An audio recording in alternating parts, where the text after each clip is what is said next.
This is one of the most disturbing things that I've listened to for a very long time. It's disturbing because of the content, which is unashamed, loud and proud, genocidal, incitement and intent, and because of the casual, jokey, carefree manner in which the two Israeli hosts speak about the mass extermination of the Palestinian people. It's the two co-hosts of an Israeli podcast named Two Nice Jewish Boys, self-described longest-running Israeli podcast in English.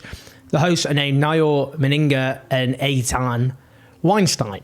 Let's start by listening to this first clip. So I would, if you gave me a button to just erase Gaza, every single living being in Gaza would no longer be living tomorrow, I would press it in a second.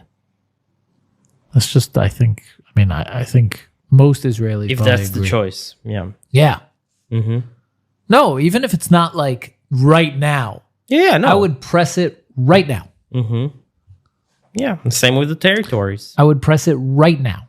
Mm-hmm. No choice. No, Sharon is safe at home. God willing, I don't know. I haven't spoken to her in like an hour. No, I'm saying for the chance. Yeah. Yeah.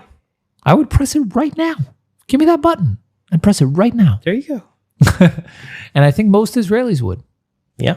Most Jewish Israelis. They wouldn't post. They wouldn't talk about it like I am. Mm-hmm. They wouldn't post. They wouldn't say I pressed it. Yeah, but they would. They don't have balls of steel like you. They would, but they would press it. Right? Like if they were in a closet alone, they wouldn't even hesitate.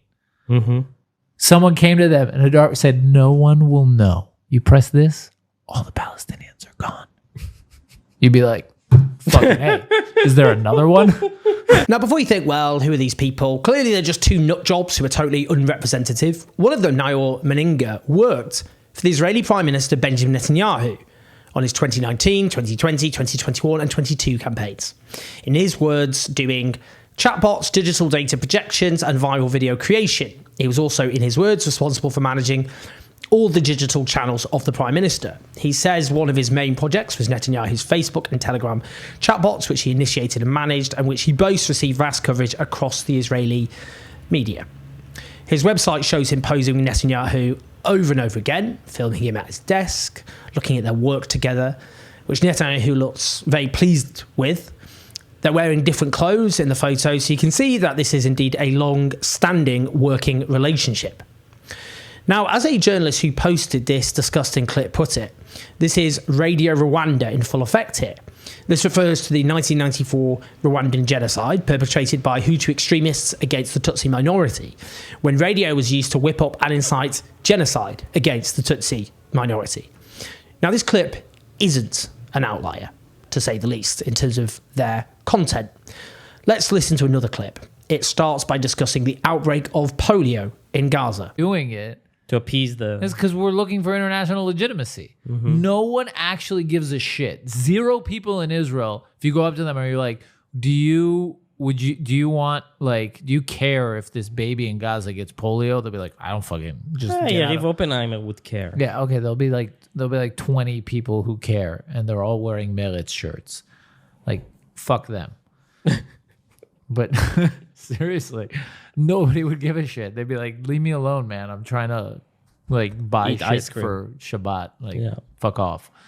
I don't care about this Gazan kid with polio. Also, as long as they're in their Nakba state in their tents, and we're living still, if you put aside the news, day to day is okay. Yesterday we went to a concert. Yeah. In Erkon Park. We had lots of fun, me and my girlfriend. Shalom Chanoch. Wow. We danced. And it was amazing. And you can't help but think, it's nice to know that you're dancing in a concert while hundreds of thousands of Gazans are, homeless, like sitting in a tent and eating. Makes it even better. Yeah. More enjoyable concert. If only they put the live video footage of Gaza. But seriously, you guys that's what people don't understand. Look, I know that you guys might be appalled by this, some of the listeners, but seriously, this is how Israelis feel. And you might think that Eitan Weinstein and Naor, who refuses to kind of back me up on it publicly. I'm from the UN. Yeah, he's the UN. But you might think I'm extreme. But I have conversations with lots of people, coworkers, friends. People enjoy knowing that they are suffering. No, also it's very prominent on Twitter. Well, it's one thing not to care about babies dying of polio and stating it. It's also the fact they overtly state that they actively enjoy the suffering of Gaza, that they actively enjoy the contrast between their own happy lives and the suffering of Gaza. Because I've often thought about the almost historically unique contrast between this tiny strip of land, Gaza, the size of East London, bombed with the equivalent explosive power of several Hiroshima bombs, tens of thousands slaughtered, many, many more horrifically injured, almost its entire population displaced, the hunger, the disease, the destruction of their healthcare system, the utterly apocalyptic conditions, the contrast between that and just over the barrier, people living the life of a rich Western nation, going to sushi restaurants, drinking until they're sick, going to, yes, concerts, nightclubs, having Tinder dates, going on luxury yachts, just doing mundane things like going to the supermarket or the cinema, working in an office somewhere. The contrast between that is so unbelievably insane and grotesque. It's just on another level. But what these podcasters are saying is that they enjoy that contrast. They're getting off on that contrast. The knowledge that they are living their best lives while so close to Palestinians who are suffering the most extreme and disturbing fates imaginable. They enjoy it. Now, I'm just going to share one other clip. We, as a Jewish people, bring flourishing to a place while the Palestinians just bring shit culture and destruction. It's like, no one talks about the fact everything is about comparing us, right? And saying, oh, well, what would we do in this situation? What would they do in this situation? And trying to, it's like, no, we're better. We're just better. We're better. Like, I don't know how else to put it. Sorry, not sorry. Sorry, not sorry. We're better. We have a better culture. We're a better society. And yes, it would be a great thing if we took over all the West Bank and they weren't there. Well, this is the rationalization which is always given to colonialism, which underpins colonialism, not least colonialism in its most murderous incarnation. We are a superior people. They are inferior. Therefore, we can steal their land and we can murder them.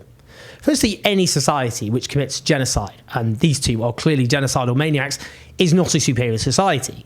To the contrary, it's a society which must be defeated. Now, to be clear, that doesn't mean defeating its people.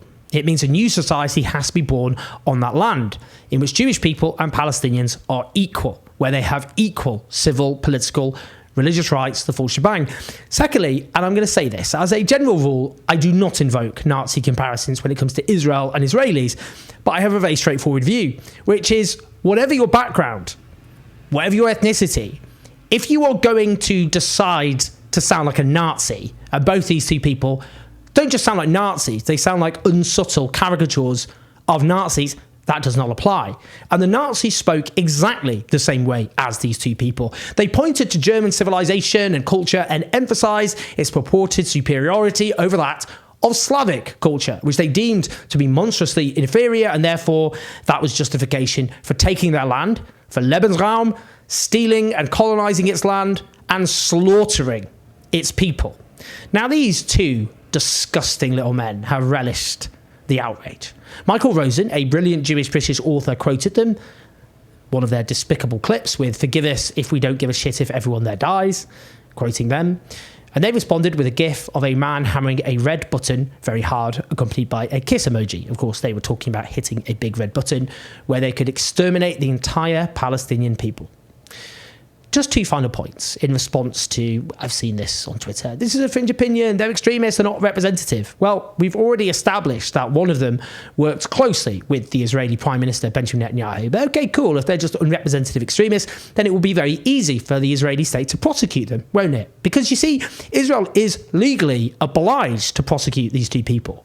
The 1948 Convention on the Prevention and Punishment of the Crime of Genocide prohibits 5 acts, and one of those acts is the direct and public incitement to commit genocide.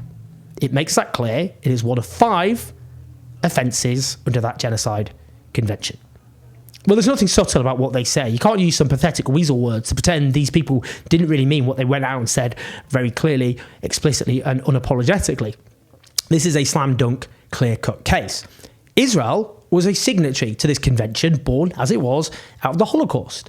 And Israel put this convention, translated it into its own law on its own statute books in 1950. And get this, it made, under Israeli law, the direct public incitement to commit genocide a capital offence.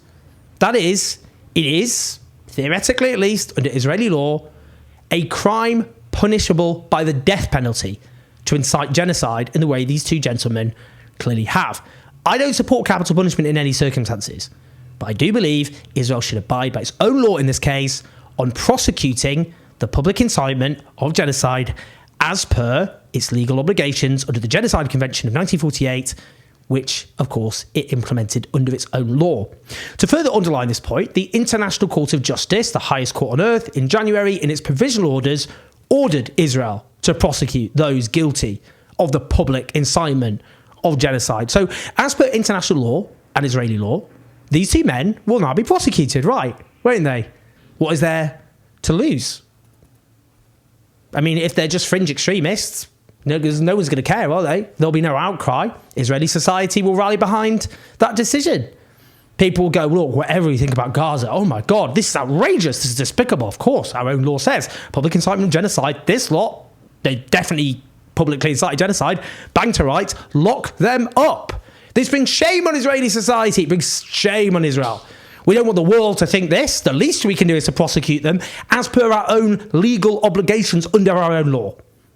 What will be the problem? Where's the obstacle? It's a slam dunk case. They need to be sent to prison, not executed. I'm not saying Israeli law should take it to quite the level which, in theory, it could be implemented. Now, just in terms of what they represent, they gleefully retweeted a poll which a pro-Palestinian account shared, underlining how many Israelis share their genocidal ideations. Now, back in January, when Gaza was already being completely wiped off the face of the earth, a poll of Jewish Israelis found that 50.8% thought there was an appropriate use of force in Gaza. They thought this mass obliteration of Gaza was appropriate, but 43.4% thought too little force was being used. They looked at the mass destruction in Gaza and they thought, not enough. We want more. What does that even look like? That just means presumably killing everyone. Just 3.2% thought there was too much force being used. Now, the polling also finds that 60% of Jewish Israeli citizens oppose all humanitarian aid being allowed into Gaza. That would mean all Palestinians in Gaza dying. They would all die. They would have none of the necessities they need for survival, and they would die. You could not possibly not know that if you heard that question were asked to answer it. Another poll has found 47% of Jewish Israelis don't believe Israel should obey international law as it prosecutes its onslaught against Gaza, while 2/3 oppose criminal charges for soldiers who raped Palestinian detainees. Now, there are courageous Israelis. It's very important to make that point. They're very courageous Israelis. I've interviewed them on this channel and I'll continue to do so. And they stand in the best tradition of Jewish humanism and emancipatory politics, without which I would note the left, as you and I understand it, would simply not even exist. They are courageous in Israel, however, because they are so isolated. This is what settler colonialism does. It requires the total dehumanization of those whose land you have stolen and colonized, who don't like their land being stolen and colonized, and act accordingly. That is a lesson which has been learned with hideous consequences over and over again throughout our history. And it invariably leads to genocide. So to conclude, listen to these two men as they relish their genocidal incitement and intent and hatred. Believe them. They mean what they say. And this underlines why those of us in countries which Israel depends on for its weapons, aid, diplomatic support, it underlines why we must act. Because genocidal mania and radicalization is simply too widespread and mainstream and respectable in Israeli society for any hope for an end to this genocide to come from within Israeli society itself. Please like and subscribe. Do leave your thoughts and your comments. Do help keep the show on the road at patreon.com/Owen84. Listen to the podcast. I'll speak to you soon.